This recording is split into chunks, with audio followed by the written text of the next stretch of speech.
Hey guys. How's it going, everybody? Hope everyone's having a good spring break and a good time hanging out at home, hanging out with your family.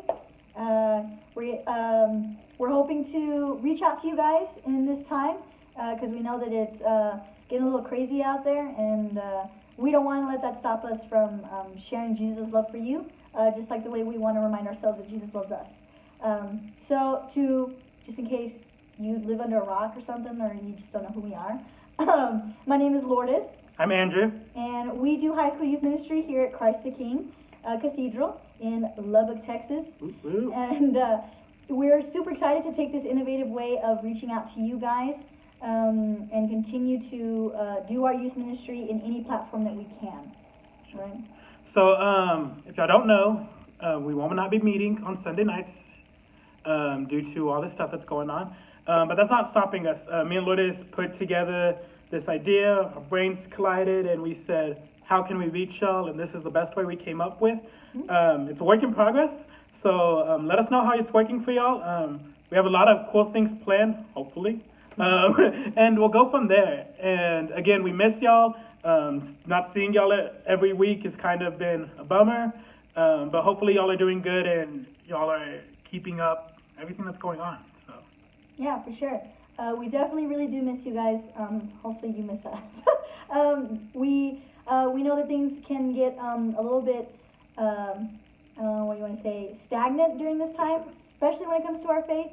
And like Andrew said, we really want to be able to take that away and be able to really, really show you guys that no matter what's going on, no matter where you are, no matter where you're at, blessedly in the times that we live in, there's plenty of ways to reach out to you and still tell you that we are praying for you, that the Lord loves you, and will get you through anything. For sure.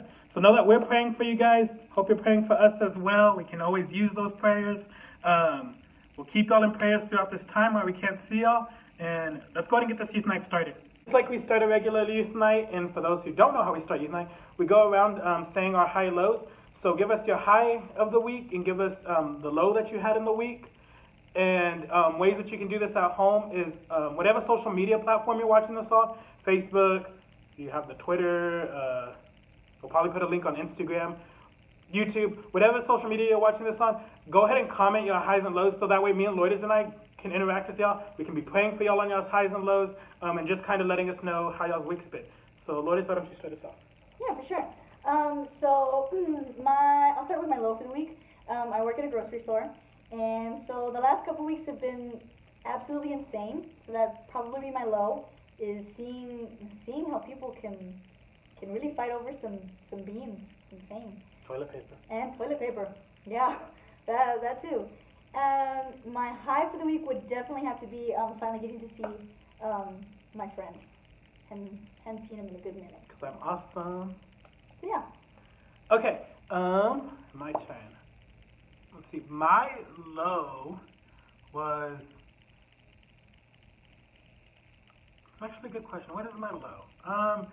What has been the not interacting with people. I'm very extroverted. I need people interaction.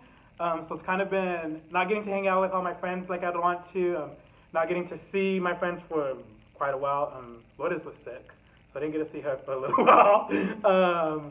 Not coronavirus. Nothing serious. Nothing serious. Maybe we should, you know. Let's rephrase that. She had a cough. Had a cough. But that was about it. So that was my low. And then my high was, I guess too, finally getting to hang out with her, getting into like a normal routine, getting to do ministry, why I haven't been able to because we've been figuring this all out. So that's my high for the week. So comment down your highs and lows. We'd love to hear them. We'll be praying for your lows. May we lift them up and have a better week next week. Yeah. Cool. For sure. So with that, we'll now break into what we would normally be our icebreaker for the day or for the night. So tonight is a game that we want to hopefully you guys will take part in. It is what we would like to call a Pictionary game of sorts. It's a fun game. It takes some thinking. So, Andrew, do you want to explain how it works? Sure. Okay. So hopefully y'all are doing this with y'all's family. If not, pause the video, go grab your family right now so that way y'all can interact with them. Because why? Family time is quality time. It's not like you're really doing anything. Yeah, I was about to say, y'all don't got very much schoolwork, it's all this stuff, so go grab your family to hang out with them. Yeah. So what this game is everyone get a piece of paper. And y'all are each gonna write a sentence. So you write a sentence on the top of your paper, in the category, so that way everyone's doing the same category here and at home, and anyone else who's watching this video. The category is spring break activities. So write a sentence about a spring break activity. It could be something that you did over spring break, something that you didn't do over spring break, something you wanted to do over spring break, something you had planned over spring break. Write down a spring break activity in a sentence. Right. Okay. So it could be like hanging out with friends. That's the sentence. It could be going swimming. Going swimming. Watching movies. Taking a nap. Things like that. Eating food. Eating food. Okay? So whatever your activity was, write it down, and then you'll fold that paper over. So there. Over the sentence. So it's like you wrote a sentence, and then fold over the sentence. Boom. Just like that. Okay? Because only Lourdes and I are playing, because we don't have anyone else to play with, we went ahead and did the next step. So you'll pass your paper you'll pass it clockwise. So pass your paper to the person to your clockwise, wherever you're sitting. I was about to say, I couldn't say left or right because I don't really know. So pass it clockwise. So you'll pass the paper. And then they'll read your sentence and they'll draw a picture for that sentence. So they'll draw a picture and then they'll pass it clockwise again. Then they'll pass it clockwise. The next person will look at the picture and come up with the sentence that they think you wrote. And they cannot flip over what's flipped over. So they're just going off of your sentence. Off of your picture. Off of your picture. So they look at the picture and they're like, okay, so this person drew a picture of whatever the sentence was. I don't know what the sentence was, so now I gotta write what I think the sentence is. Okay. Based on the picture. So whatever the picture is, you write the sentence. Okay? Then after that, then you'll fold that part over again, over the picture, right? Yeah. Yeah, over the picture that the person before you drew, to where they only see your sentence, and then you'll pass it again. So you keep on doing this until you get your paper back. Yeah. So keep track of how many people are in your group, and then once you pass it that many times over, you should get your paper back. Okay? So me and Lourdes are going to play this game. We went ahead and took the first two steps, so that way we wouldn't know what each other wrote. So I'm going to pass my paper to Lourdes, and I'll take hers. This also gives y'all's time to kind of get y'all sentences going and everything like that.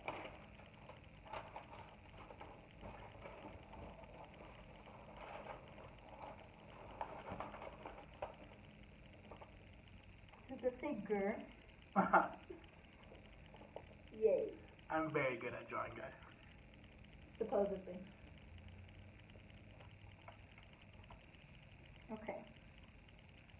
I'm gonna presume I know what's going on here. There's a lot of stick figures. I only took art in the 6th grade, so I didn't get to the part where we drew people yet.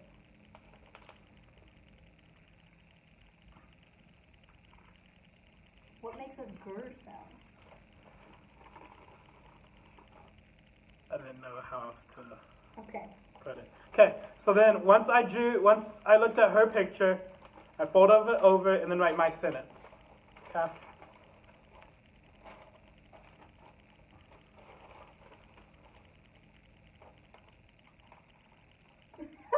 What? Not what it was. What's your Okay. picture said? So then the next person, they'll also draw. So you don't draw what you think it is, you draw what the sentence says. What the sentence says.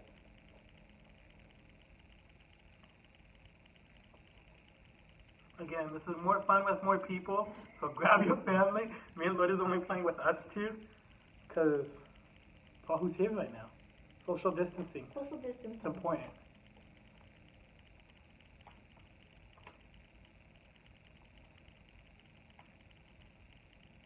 Oh, I messed that up. Okay. I did it. Save the drawing. Don't do this game in pen because it makes it a little hard. Unless you claim to be a really good drawer. Oh, yeah. But for me, it's not hard. Sure.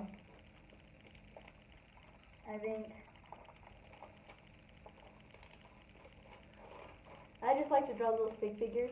I don't know if you can see those, but Go all out on your drawing. Add those details. add the details. Details can be important sometimes.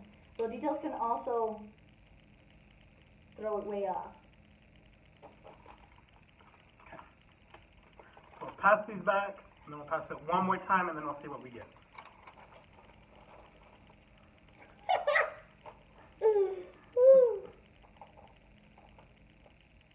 She drew one less stick person. Okay. I feel like you cheated though.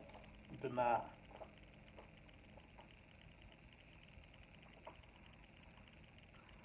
I like to get creative on my sentences.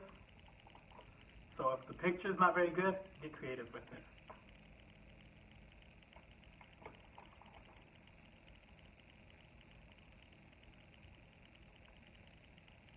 If this isn't an activity you're doing on spring break, like you must live in like Switzerland or something. It was something I wanted to do, or maybe I would have probably done it if no, probably not. I have done it before. That is a lie. I have done this activity before.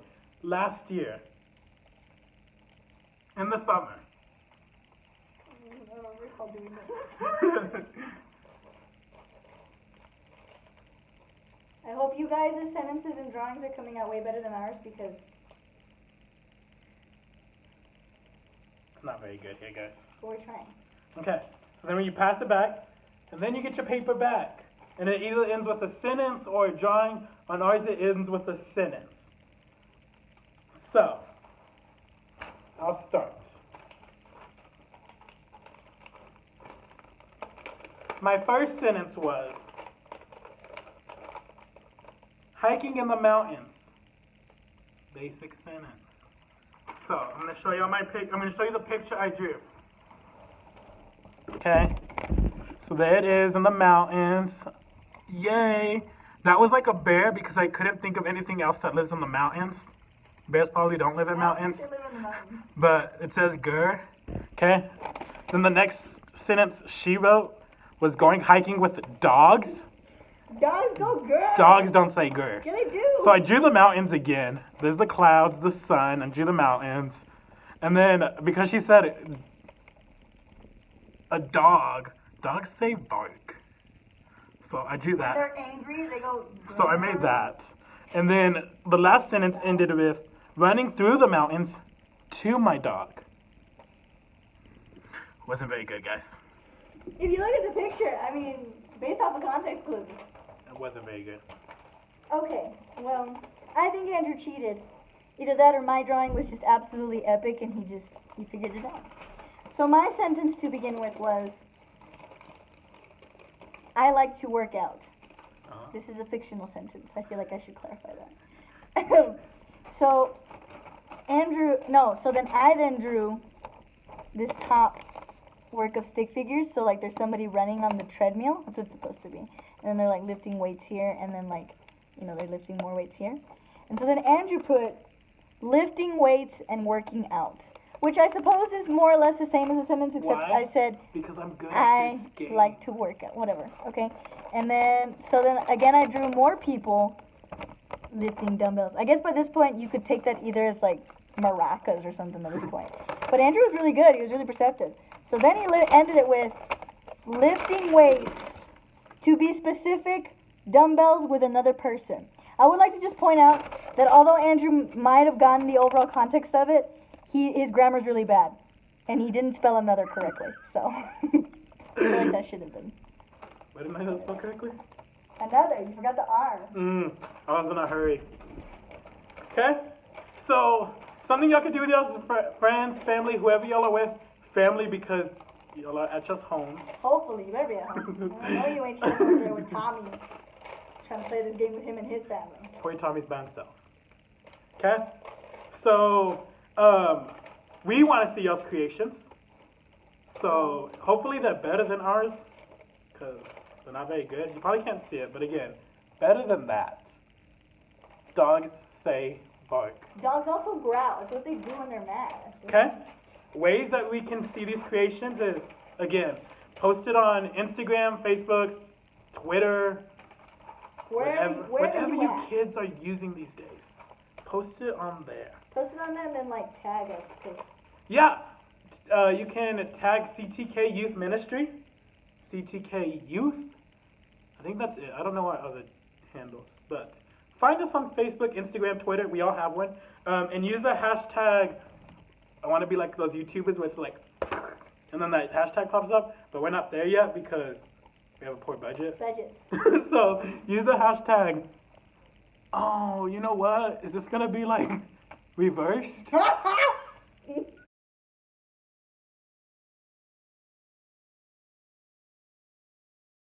Okay, so I hope y'all had fun with that activity. We certainly had a lot of fun. Did we? There was only 2 of us. Well, I mean, get more people because you all have a lot more fun whenever you have more people involved. But 2, it's kind of sad. Okay, so we're gonna jump into our next thing. We're gonna go over the readings. Hopefully, you were able to attend mass somewhere, online, in person. CTK is doing a parking lot mass, but they would have already done it by the time you saw this. Yeah. So plan for next week to attend. Watch mass online. You can find the Cathedral's masses on the website. It's ctk-cathedral.org. EWTN. Lots of places. There's plenty of like links online that are offering. Plenty of churches all over in the U.S. are offering their masses online. So I'm sure if you Google it, you'll find it. So. Okay, so we're gonna go ahead and jump into. We're gonna go over the gospel today because it's one of my favorite gospels. I'm sure it's one of your favorite gospels. It's one that we can get out of a lot of things and how we can implement that gospel into our daily lives. So why don't you start us off? Yeah, sure. So if you don't know what the gospel is about, it is the story of Lazarus. Lazarus who died. He was a pretty good friend of Jesus's, and Jesus gets called by Martha and Mary to come, because they're like, hey, homeboy died, Best friend. Yeah, best friend. You need to come in. So Jesus goes, and everybody's sad. Everybody's mourning. Martha tells him, Jesus, it's been like 4 days now. You're too late. Because she fully believed that Jesus could have done something, and Jesus is like, okay, hold up, like, hello. You know who I am, right? And so Jesus, he does the great miracle of bringing Lazarus back from the dead, right? Exactly, just like that. I don't know if that's how Lazarus woke up, but that's how it worked out. Not how he woke up. It was in cloth. That's true. So he probably couldn't breathe, honestly. I mean, probably woke up and was like, maybe. But who knows? Anyways, so Lazarus comes out. Everybody's happy. Everybody's joyous, and the overall great message was that Jesus has the awesome reminder reminding us of who he is. And the beautiful reminder that not even death is something that will withhold him from showing us his love, showing us his mercy, right? So I really like the gospel. I really like the story of Lazarus because Lazarus' resurrection is something that we can We can take that as spiritually awakening. We can take that as a physical awakening, and it's a really great story because it's always a reminder, at least to me, of who Jesus is. Jesus was a guy who was just, doing what he was called to do. And in this moment in time when, Martha who comes to him and was like, I'm so sad that you got here when you got here, Jesus, because had you gotten here sooner, she says it in the gospel, she says, had you been here sooner, my brother would have lived. She fully believed in Jesus' powers that he could have done something. But then it shows that there's a limit there, right? That she was like, had you been here, you could have done something, obviously not believing that he could do something even then. And Jesus shows that to her. Jesus is like, let me show you that. And Jesus resurrects him, and Jesus brings him out, and Jesus is like, there's new hope, there's new life, there's something better coming out of this. And so I just like that. I like I love those gospels that are always reminders of Jesus just showing him, even in I'm sure in that time was like a big, huge way because they're like, this dude was dead and now he's back. But Jesus showing us, even in those small ways sometimes, who he was and who he is. And so I think when we look at ourselves and when we look, especially we're still in Lent, despite all the craziness, I think a lot of our Lenten journeys have probably become very stagnant. I know when that first, I think like a week or two ago, I know my own Lenten journey became a bit dry. Because I'd taken on the task of trying to increase my prayer life. I really wanted to increase that. And so I was really trying to take on doing some kind of daily prayer every day. But again, like I said earlier, I work at a grocery store. And so I'm a front-end manager. And so the busyness and the responsibility that I had going to work was times 10. Because, you know, I knew my sackers were tired. I knew my checkers were tired. Because everybody decided to hit the store, boom, as soon as we had like, as soon as they announced, you know, hey, there's one case here in Lubbock confirmed of this virus, everybody hit the stores. You know, as soon as the idea came around that they were like, you're going to need all the toilet paper to survive for all of eternity, you need to go get it all. You know. Lazarus, they were practicing. They were practicing, I guess, for Lazarus. They were like, I need to get ready for this, you never know. And so everybody was at the store, everybody was going crazy. And so work became this like focus ident for me. Like, I'd go to work knowing that I was going to be stuck at a checkers lane for the entire time that I was there. From the second I walked in, none of my original duties were going to get done until we closed. You know, I wasn't none of us were being able to go home till like 1, 2 o'clock in the morning because nothing was able to get done until everybody had gone. And so I would just get home and I was just tired. I was done with the day and I was just like ready to just be out because I knew I was going to have to go back tomorrow and do it all over again. So my own prayer life stopped. What I had challenged myself with for Lent, it stopped happening because I was like, there's no point in this. Nobody's even caring right now. Everybody's too busy worrying about this virus and everything else that's going on. I don't even have time for that.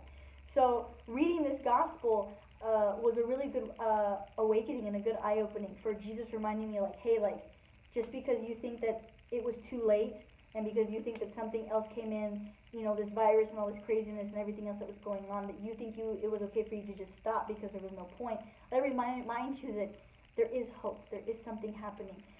Lent is still going on. We're still in the desert, and the desert is really dry right now. Yes, we'd love nothing more than to stop, but Easter's coming. Don't forget that. The story of Lazarus is a really good reminder to that there's a resurrection and a new life. For sure. Cool. One of the reasons I like this story is because it reminds me that we are the story of Lazarus. I think it's cool because everything that, like Lourdes said, everything that we experience or that we sometimes go through, it's in this story, right? You know, going back to Lourdes' example of like Martha being like, Jesus, there's nothing you can do. I look at that a lot of times, like, how many times do we look at that in our areas of like, Jesus, like, I'm so far gone away from you, like, there's nothing you can do for me. And Jesus is like, bro, hold up, I'm about to perform a mic drop miracle. And he's like, boom! And he does something, right? He does something for our lives. And, you know, it just, in that moment, I'm like, okay, God, like, you're here listening. There's nothing that you can't not do, right? And Jesus does it, and he says, he backs up what he says, because in this gospel, he's like, I am the resurrection, and I am the new life. Not only did he just say that, but he did it by raising Lazarus. So it shows to me, like, Jesus is who he says he is. And if he says, you know what, we can get through this, and we will get through this, this story just, it's that good reminder, right? Because many times are we looking to be raised from whatever situation's going on, right? He tells them, roll away the stone. What stone in our lives are we looking for God to roll away? You know, what sin do we feel like, God, this is something, or Jesus, this is something that I don't think you can handle? What, you know, and he rolls it away. He sets us free, and we're able to, boom, be with him as one, right? Because Jesus is a home. But that's the one reason I like this story, is because it constantly reminds us that we are the story of Lazarus, and he's always there for us. He's always going to be there for us. And that he is who he says he is.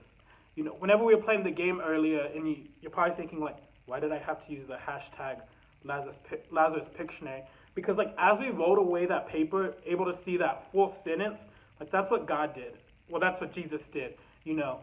As he rolled away that stone, he finally showed these people he is who he says he was. That he could overcome anything, even death. You know.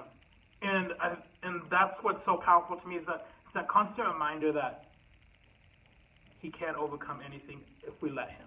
If we say, you know what, God, because Martha, man, she was one of those true followers.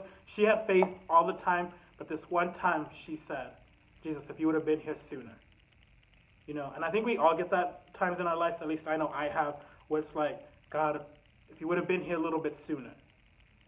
And he says, nope, not done. And he continues to overcome it.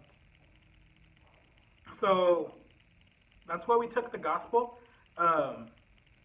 And we're going to go into our activity for this gospel reflection. Comment your thoughts on what you take away from the Lazarus story. We'd love to hear them. Yeah. This is just kind of a brief overview for what me and Lourdes get out of it. But the activity we want to do with y'all is kind of like a prayer service for these next 2 weeks that we're in Lent. Right? Next 2 weeks? Yeah, because we got Palm Sunday next week, Easter. So these next 2 weeks. So that way, hopefully, if you are in this mode of like, where me and Lourdes are, where it's like, we're kind of in the stagnant moment. Like, stagnant faith is not good faith, because then we just kind of sit here. So God's telling us to move, so let's move with our prayers. Let's go somewhere with this. So the activity for this week is to write down and to prayerfully reflect these next 2 weeks with these questions. So first, what is my stone? What is blocking me from seeing Christ in my daily life? What is it that, what am I allowing to get in the way from seeing Christ? Does that make sense? So that's the first question, is what is my stone? That could be, the stone usually deals with sin, because that's what's blocking us from being able to go to Christ, right? So it could be bullying, it can be gossiping, whatever it is that you're going through, there's a lot out there. So whatever you're facing, write that down. So put down, what is my stone? My stone is, and then list what your stone is. And this is an activity that you can do by yourself, so that way you can pray, so that way you can reflect and pray on it. The next one is, what is my stink? Right? Because in the story, he's like, roll away the stone, and everyone like stops and gasps, like, do you really want to roll away the stone? Yeah. Like, he's been dead 4 days. Homie's gonna stink. Right? And then Christ is like, I said, roll it away. And they're like, I picture this in my head, they're like, move the stone. Right? And everyone's covering their nose. But whenever they move it, there is no odor coming out from it. So what is my stink? This stink, I think it symbolizes our own insecurities, our own, what are our own thoughts of why are we afraid to roll away the stone? Does that make sense? So, why do we think it's too much for God to handle? So say if my stone was gossiping, okay? And, it's something that I feel like I have to do. So for my stink, I put, it's something I don't want to give up. I find it interesting to do it. I'm scared to see what other people actually think. I like exaggerating the truth. Things like that. It's all the insecurities or things of why we're afraid to let this stone go. Does that make sense? So once you list, so we have, what is my stone? What is my stink? And then the last one I really like, because it shows that as a church, we're a community. And it shows that we always need to help or rely on one another. So Lazarus walks out, right? And he's there, and everyone's like, gasp, it's Lazarus. And Jesus tells them, take away his bandages. Take away his little burial clothes, whatever he was in. He says, pull it off, for he is alive. Right? But Jesus himself doesn't go do it. Lazarus himself doesn't pull off these bandages. We don't know who pulls them off, but someone pulls these bandages off, right? And I think it's there to remind us that we have a community out there that is willing to be there for us. So, who is going to help remove my bandages? Who can I look towards in my life that is going to help me once I move this stone away, once I know that I don't stink, basically. Once I get rid of the stink, who can I look towards to help me remove my bandages? Who's going to be there for me? It can be your friends. Maybe you have some really good friends out there that have been reaching out to you. Lean on them. Your parents. Some other people. Yeah. I mean, yeah, we know it's a bit, difficult with the situations that we're all stuck in. You know, being stuck at home. It's not like you could easily be like, oh yeah, let me go over to my bestie, you know, Sarah's house, you know, down the street or whatever. When we know that that's a bit difficult to do nowadays. But I think what we're the challenge comes is that eventually we do come out of this, and eventually, you know, come Easter Sunday, hopefully everything is somewhat at least getting to normalcy. We know that'll take a while, but at least to the start of it. So when we look at the hope and the resurrection of moving that stone away, of having something new happen, who are you going to go to? Are you going to go to your friends? Maybe it's a teacher at school, you know. Maybe you know how to reach out to them, maybe through your parents. Maybe it's your priest. Maybe it's a youth minister. I mean, there's plenty of people around you who are willing to help you out if you're willing to let them. I think this is a really good challenge that Andrew's offering you, especially because of where you're at right now. You're stuck at home, and so everybody's mindset is probably like, well, this is my opportunity to chill. This is my opportunity to, you know, sleep in because I don't have to go to school. It's my opportunity to hang out and watch YouTube, watch Netflix, binge whatever I've been wanting to binge, eat, you know, just kind of just hang around and do homework, you know, at the pace I need to do it at. And so we let the other side of that slide, which is usually your faith. So I think Andrew is posing a really good question to you guys to wonder, why don't you want to let go of gossiping about people at school? Why don't you want to let go of, you know, engaging in things you shouldn't engage in particular to sin, things you shouldn't be watching, you know, or maybe it's underage drinking. Maybe you like to go out with friends, you know, back when you know, when everything was good to go and you could go wherever you wanted to go. You and your friends were known to go to other house parties, or, you know, things like that. You know, maybe it's the reason that, you know, you're stuck in this bubble. So you're like, well, this means that I can do everything except focus on Jesus. And I think it's a really good time for Jesus to actually look at you and say, no, now that you don't have all these distractions, now that I can sit with you, what are you going to give to me? Will you let me roll that stone away? And are you going to let the people that I've offered to have around you take off those bandages and have something new and wonderful with me? For sure. So this is, again, write down these things and keep it somewhere that reminds you to constantly pray about it. Let's lift it up during this time and lift it up to God where, you know, you constantly pray about it. Maybe reach out to the person who you put down as your bandage taker offers and have them pray with you. Prayer is very powerful, guys. So until Easter Sunday, that's the challenge for this week, is for these next 2 weeks is whatever stone we have, let's get that rolled away. Let's roll it away with Christ and be able to resurrect with him on Easter. It's a very powerful thing.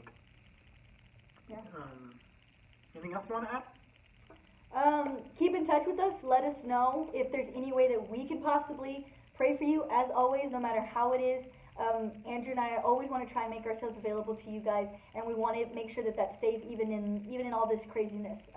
Whether that's through social media, maybe it's your parents emailing us or something like that. You know, let us know how you can reach out to us.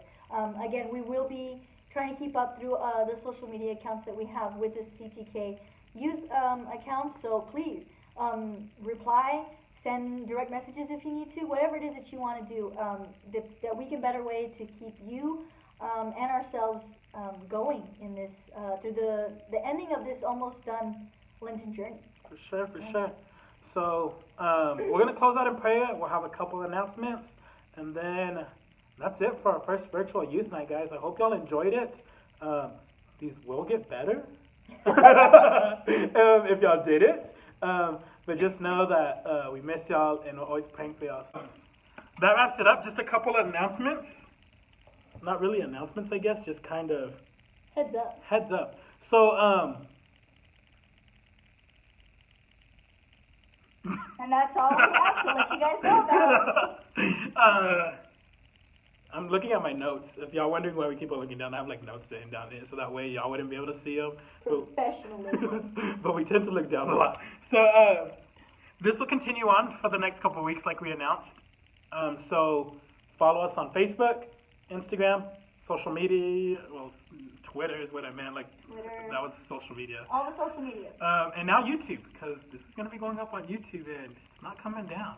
Why? Because we're famous. After this one, get ready to have our unboxing video of the, what's it called, the YouTube play button. Oh yeah, we're gonna get the YouTube award. Yeah. So. That little thing will have a silver button. Yeah. If you're from CTK and you're a high schooler, you know how much me and Lourdes want to be YouTubers. This is our story. So please subscribe. Like. If you're watching this on YouTube, share it. Let others know. This isn't just specifically for our CTK youth kids. Hopefully this can be used for anybody.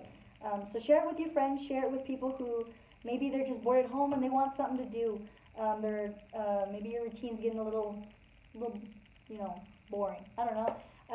Let us know. We want to hear more from you guys. Let us know how this works for you. Let us know if there's something specific that you need from us or you want to hear from us. And Andrew and I will definitely try our best to accommodate those and work with you guys.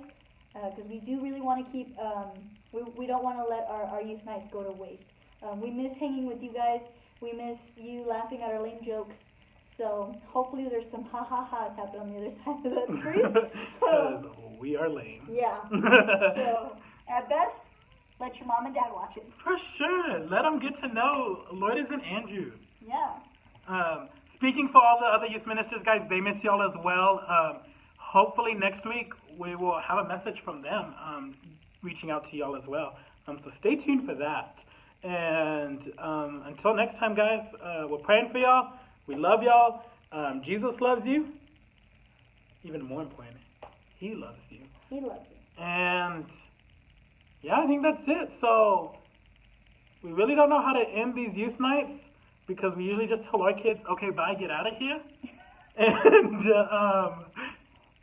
we can't really tell you bye, get out of here because you're in your home. So log off, spend some quality time with your family, and we'll see you when we see you. We'll see you when we see you. Stay safe, stay healthy, wash your hands. Wash your hands. Don't hoard the toilet paper. No hoarding toilet paper. And I think that's it. Yeah. I've always wanted to do this, so I'm about to slap the camera and exit out of here.